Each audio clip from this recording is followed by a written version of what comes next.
Hi there, welcome back. It's Sarah Dewhurst from Inspire Tarot. Right, so these are really interesting cards today. The Queen of Emotions, the Queen of Voices and the Star. So we know with the Queen cards that they're the inner focused as opposed to the Kings. The Kings are more externally focused, but the Queens are inner focused. So we can see that this is more to do with healing and our inner world. The Star is also a card that talks about healing and faith and hope and trust. So yeah, it's beautiful that these cards would come out today, because much of the spiritual journey is about the balancing of the heart and mind, which essentially is the self-love journey. And we find lots of people tend to fall kind of one way or another. So they can be too sensitive and emotional, or they can be too bitter and brutal. And quite often what happens when we're healing is that we kind of swing backwards and forwards between both until we find the right balance. And we can tell the right balance between how we feel and also how the external world receives us.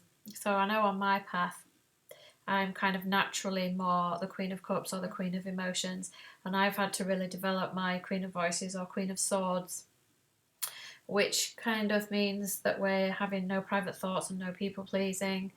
We don't realise how much we people please on this planet. We're kind of programmed to be politically correct and people please, but really it's a very distorted way to behave, particularly when we know that we behave certain ways, or we suppress parts of ourselves, or just behave in ways that we think are acceptable.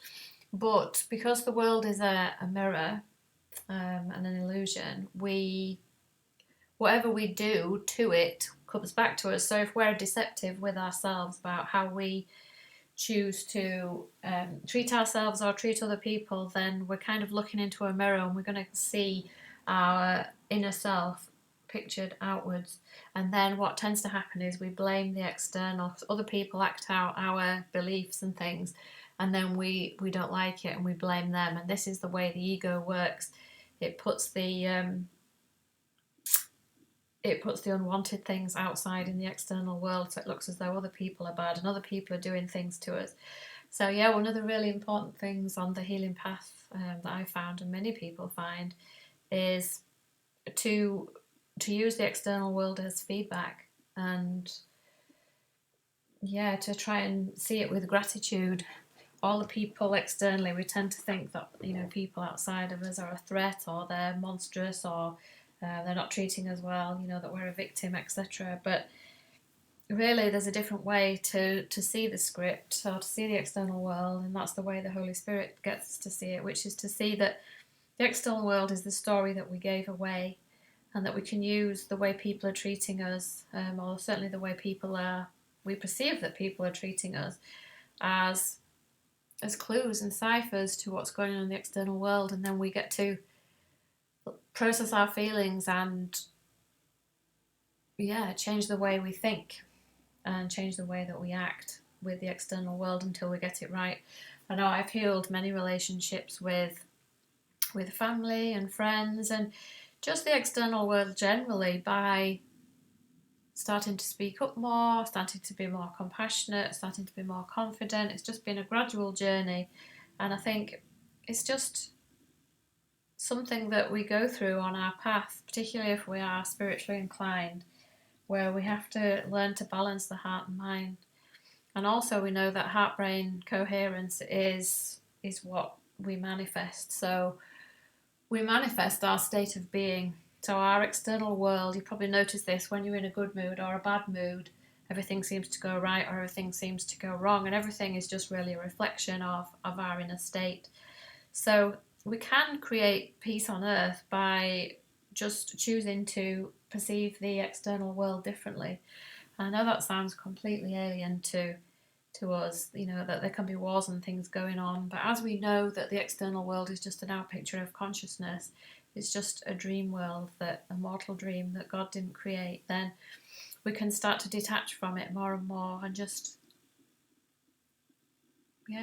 find it funnier and funnier. But also we feel safer, we feel happier, we feel more able to give.